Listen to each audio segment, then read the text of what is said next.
Police and private companies in the UK have been quietly rolling out facial recognition surveillance cameras, taking face prints of millions of people, often without you knowing about it. That's biometric data as sensitive as a fingerprint.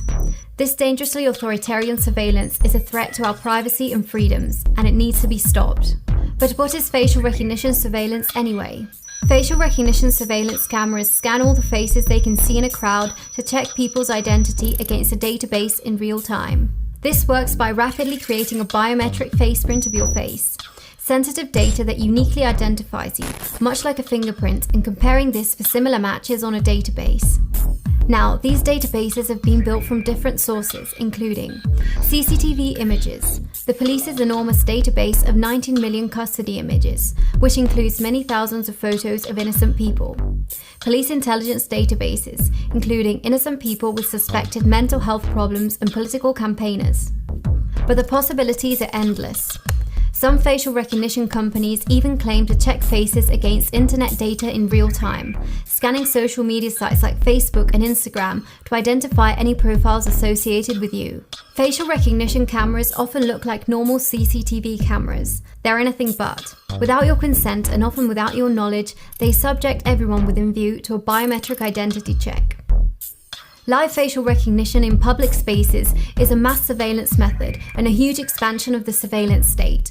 It inverts the vital democratic principle of suspicion preceding surveillance, treating entire populations like suspects. Police normally require a legal basis to check your identity or ask for your biometric data, but facial recognition surveillance introduces arbitrary identity checks to our society, turning us into walking ID cards subject to high-tech police lineups. At Big Brother Watch, we've been raising the alarm about live facial recognition for years. We took a report to Parliament in 2018 showing UK police forces lawlessly using it. 98% of matches misidentified innocent people. Research suggested black people and women risk being misidentified the most. In London, we saw police use facial recognition to misidentify a 14-year-old black boy in school uniform and treat him like a criminal. Plainclothes officers pulled him onto a side street and demanded his fingerprints. We also saw a man being stopped by police after objecting to being scanned by live facial recognition cameras and covering his face. He was surrounded by officers, and when he protested, he was given a £90 fine for allegedly swearing. The chap told me down the road, he said he got facial recognition. So I walked past like that. It's a cold day as well. As I've done that, the police officers asked me to come to him, so I've got me back up.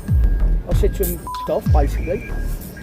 I said, I don't want my face shown on anything. If I want to cover my face, I'll cover my face. It's not for them to tell me not to cover my face. I've got a now £90 fine. There you go, look at that. Thanks lads, £90. Well done. Live facial recognition frequently leads to over-policing, police paranoia and arbitrary checks, and most of the people we've seen getting stopped are young men, particularly young black men. Do you want to tell us just what's just happened? Well, basically, I've got off the bus, I'm on my way to work, I'm walking down, I'm rushing because I'm late, and the police have stopped me, saying that I'm acting dodgy, putting my hand in my pocket and rushing. Well, mate, I'm late for work. Now, obviously, I'm rushing. All these people got their hands in their pockets, you see none of them getting stopped. You know what I mean? And I literally worked right there, and I even said it to them, I go, mate, I'm on my way to work. They stopped me, they searched me, took me in the van, searched me again, and then as I left, they searched the van to see if I dropped anything. Live facial recognition has been used at public events and Notting Hill Carnival, in shopping areas, football matches, and has even been used at a peaceful anti-arms demonstration. With social movements on the rise, live facial recognition cameras could be rolled out at demonstrations to run ID checks on people exercising their most basic right to dissent against authority. This really is urgent. Authoritarianism is on the horizon. That's why we're launching our Stop Facial Recognition Fund. We need you to join the campaign. Go to bigbrotherwatch.org.uk/stopfacialrecognition to subscribe, join and take action.